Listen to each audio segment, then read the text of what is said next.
नमस्कार दोस्तों। Read psycho की टेस्ट सीरीज चल रही थी जिसका अगला वीडियो है।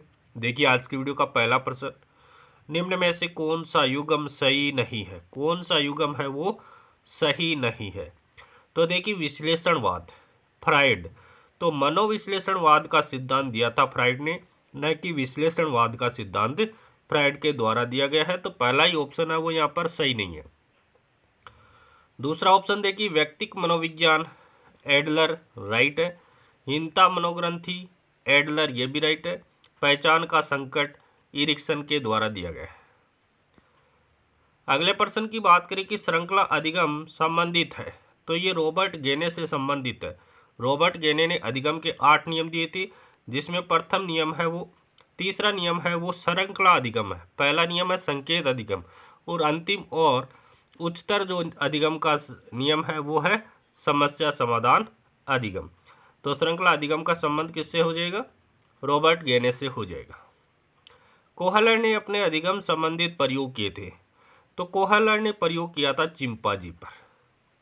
अधिगम सर्वोत्तम होगा जब अभिप्रेरणा होगी, अभिप्रेरणा होगी तो अधिगम सर्वोत्तम होगा।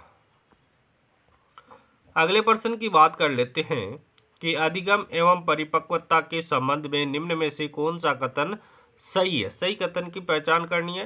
तो देखिए पहला ही ऑप्शन यहाँ पर राइट हो जाएगा। यदि मानव विकास केवल परिपक्वता से होता तो मनुष्य केवल निम्नतम तक ही सीमित रह जाते। पहला ऑप्शन यहाँ पर करेक्ट हो जाएगा। अगले प्रश्न की बात करें कि निम्न में से कौन सा उदाहरण अधिगम को प्रदर्शित करता है? तो देखिए स्वादिष्ट भोजन को देखकर मुंह में लार आना, ये उदाहरण है वो अधिगम को प्रदर्शित करता है। अगले प्रश्न की बात करें कि पियाजे के अनुसार सहज्ञानात्मक विकास की तीसरी अवस्था कौन सी है? तो मूर्त सहक्रियात्मक अवस्था है। पियाजे के अनुसार सहज्ञानात्मक विकास की तीसरी अवस्था कौन सी है? तो तीसरी अवस्था है वो है मूर्त सहक्रियात्मक अवस्था।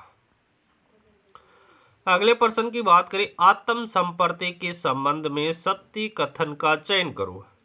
देखिए परिपक्वता और आत्म संपर्क में सीधा संबंध है, बिल्कुल राइट है। व्यक्ति अपने आत्म संपर्क के अनुसार ही संसार के प्रति प्रतिक्रिया करता है, ये भी राइट है।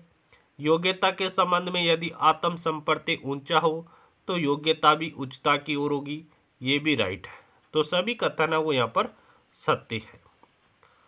अगले प्रश्न की बात करें कि एक विकलांग बालक माउंट एवरेस्ट की चोटी पर पताका लहरा देता है, यह रक्षा युक्ति का एक प्रकार है। देखिए विकलांग बालक है, माउंट एवरेस्ट की चोटी पर पताका लहरा देता है, ये उसका क्या है? दीवासोपन है। अगले प्रश्न की बात करें कि किस मूल प्रवृत्ति के साथ घृणा संवेग जुड़ा हुआ है? तो निवर्ती के साथ जुड़ा हुआ है। घृणा संवेग किसके साथ जुड़ा हुआ है? निवर्ती के साथ जुड़ा हुआ है। देखिए कौन सा संवेग किस मूल प्रवृत्ति के साथ जुड़ा हुआ है? तो युयुत्सा मूल प्रवृत्ति है वो क्रोध के साथ जुड़ी हुई है। रचनाकृति के साथ जुड़ा हुआ है। हास्य मनोविनोद के साथ जुड़ा हुआ है। अगले प्रश्न की बात कर लेते हैं। व्यक्तित्व मापन की आत्मनिष्ठ विधि नहीं है, आत्मविष्ट विधि नहीं है। देखिए प्रश्नावली विधि है वो व्यक्तित्व मापन की आत्मनिष्ठ विधि है। साक्षात्कार विधि भी व्यक्तित्व मापन की आत्मनिष्ठ विधि है, और दैनिक डायरी भी व्यक्तित्व मापन की आत्मनिष्ठ विधि है। कर्म निर्धारणी मापनी ये आत्मनिष्ठ विधि नहीं है। व्यक्तित्व मापन की आत्मनिष्ठ विधि नहीं है कौन? कर्म धारणी मापनी। अब देखिए व्यक्तित्व मापन की आत्मनिष्ठ विधियां कौन कौन सी है? पहली है आत्मकथा विधि, दूसरी है व्यक्ति इतिहास विधि, तीसरी है प्रश्नावली विधि, अगली है साक्षात्कार विधि, फिर है दैनिक डायरी। ये 5 विधियां हैं जो व्यक्तित्व मापन की आत्मनिष्ठ या व्यक्तिनिष्ठ विधियां हैं।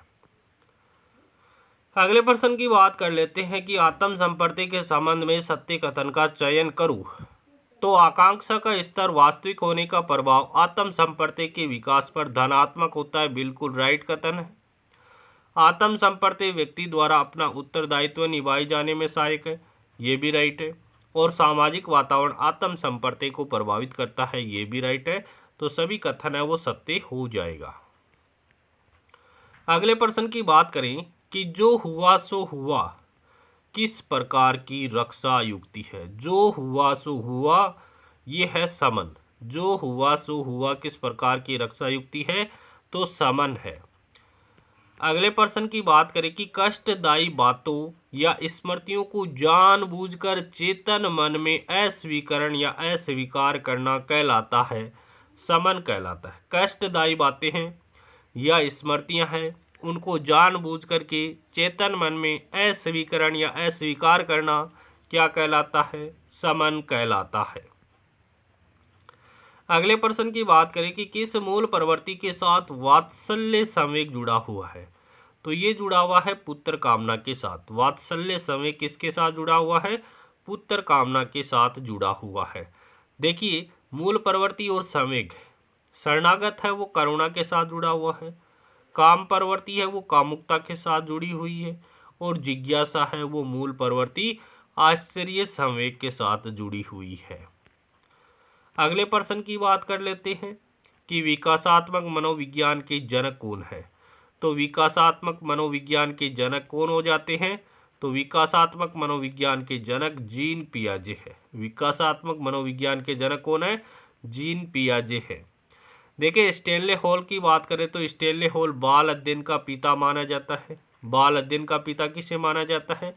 स्टेनले हॉल को माना जाता है। किशोर मनोविज्ञान का जनक किसे माना जाता है? स्टेनले हॉल को माना जाता है।